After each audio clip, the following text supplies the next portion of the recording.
الفيديو اللي هتشوفوه وتسمعوه دلوقتي فيديو مختلف تماما عن أي فيديو شفتوه أو سمعتوه قبل كده. فيديو جميل جدا. تعالوا مع بعض نتفرج ونسمع ونشوف الفيديو الجميل الرائع ده. يلا بينا.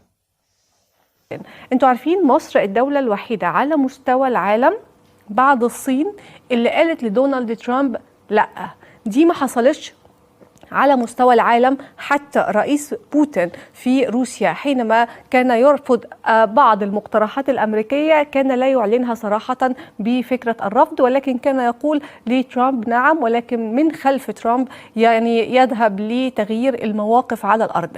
مصر قالت لترامب لا للتهجير، قالت لترامب لا يوجد عبور عبر قناة السويس مجانا، وقالت لترامب في مرات أخرى بأنها لن تسمح بفرض شرق أوسط جديد. هذه اللاءات الثلاثة، ورغم أن مصر أعلنتها على مستوى العالم، الصين بالمناسبة قالت لا مرة واحدة فقط في الحرب التجارية، ورغم ذلك هيأتي ترامب إلى مصر ليعلن اتفاق السلام، لأن مصر قالت لا للتهجير، وأن إذا ما استمرت الحرب 100 سنة قادمة هذا لن يؤدي إلى نتيجة تحسب لإسرائيل. وبالتالي ترامب باعتباره رجل صفقات استغل الفرصة وقال إن هو سيسعى للسلام وسيأتي إلى مصر لإعلان اتفاق تاريخي. طبعا في هدف يعني شخصي لدونالد ترامب وهو الحصول على جائزة نوبل للسلام، وفي هدف آخر وهو استغلال الوضع في محاولة تحسين الصورة الأمريكية على مستوى الشرق الأوسط وعلى مستوى العالم، لأن كثير من العالم ينظر لجرائم إسرائيل في قطاع غزة